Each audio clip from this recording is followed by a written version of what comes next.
Are you now convinced that the worst nightmares about the Taliban regime are coming true, and all the comments that were made about journalists being allowed to do their job or them having nothing to fear were all just a lie to ensure that they were able to get the international community off their back while they were entrenching themselves across Afghanistan? It's unacceptable for all of us that they don't want to give rights for the women and for all the people and the journalists that yesterday they were beaten by the Taliban.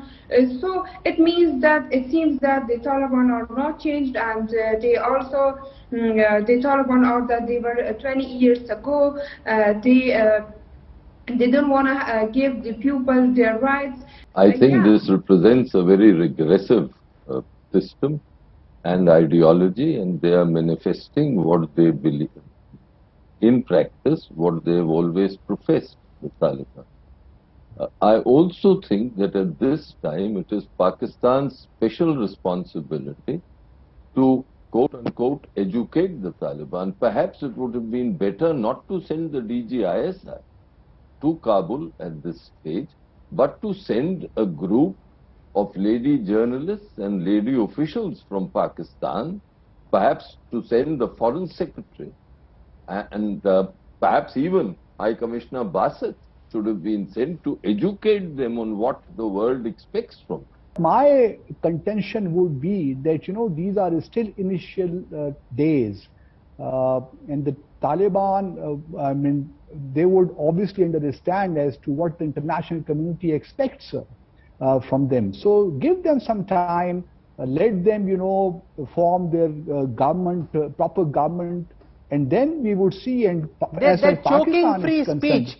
They're choking women. Not really. They're forcing them to stay at home, say give birth, do nothing else, and you want them to be given more time? Pakistan by itself cannot do what it's doing in terms of supporting the Taliban if it were not for the fact that the international community was standing by and watching all of this happen. And that Pakistan's back is sort of stiffened, spine is stiffened by the support that China gives. And let me point out here, what you see in terms of the beatings of journalists, perhaps a big difference between China and the Taliban in this particular case is the beatings of journalists in China is not a sort of public viewing. But otherwise, this is off a piece with the situation in China in terms of treatment of journalists. As you know, Preeti, there's been so much talk of will the opposition come together before the 2024 elections? How will it actually come together? What role will Mr. Pawar play? And he made very significant points about the role that the Congress has to play. And he said the Congress has to change its mentality. He said the Congress cannot, as the interview says, behave like the old UP zamindars who don't realize that their land has shrunk. They still have that same mentality. Then he went into specific instances. For example, he said in West Bengal, we all thought that we should put our weight behind Mamta Banerjee. And yet the Congress fought the election against Mamta Banerjee. So in a sense, I think there was a bit of frustration because Mr. Pawar believes that the only way the opposition can revive in a way is if the Congress gets back its relevance. In fact, he stressed on the point that many of us have been congressmen all our lives, the likes of Mamta Banerjee, the likes of Sharad Pawar, and he felt that if the opposition has to come together, the Congress has to revive, it has to importantly strengthen its regional leaders. What Mr. Pawar was trying to make, when we asked him specifically about winnability of the Congress candidate, he says that there was a time when on the name of Indira Gandhi or say even Rajiv Gandhi, the Congress had this confidence that their candidates can get elected, which right now Prime Minister Modi enjoys. That's what he clearly said, that the BJP member of parliament entering into the parliament clearly knows that he's there, he's elected there because of the charisma Prime Minister Narendra Modi holds. Whereas the Congress has lost this charisma after Congress's debacle in 1989. And after that, the Congress could never regain that kind of a stature in the national politics. This is meant to send out a signal to our adversaries. Now, if it's Barmer, the adversary very clearly is across the border. What signal would Pakistan be getting? Well, Gaurav, the very clear message that goes out is that India is taking air power even more seriously, than before. The fact is, India is currently in a live operational situation, in one part of the country. We all know what's happening in Ladakh.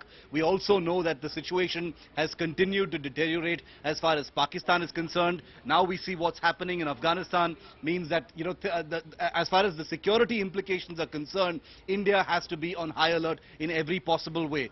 The effort to actually convert many roads into airfields goes back quite a long time, but it's coming into fruition now because there is a genuine impetus to convert at least 28 highways, into emergency landing grounds. What governs the strength of the landing surface is called the PCN. Erstwhile, it used to be called the LCN, or the load classification number. It basically means that the strength, and it depends on not the size of the aeroplane. It depends on the weight and the number of wheels that the aeroplane have. You'll be surprised to know the LCN required for a Mirage 2000 or a MiG-21 is as much as 40, whereas for a C-130 or a Boeing class of or a Airbus class of an aeroplane is just 14 or 15, because the number of wheels are more. Be that as it may, like you correctly covered and Shiv covered too, the 28 stretches are not only going to be an emergency landing stretches, but they are also going to be, doubling up as runways in the times of war or in the terms of no war, no peace.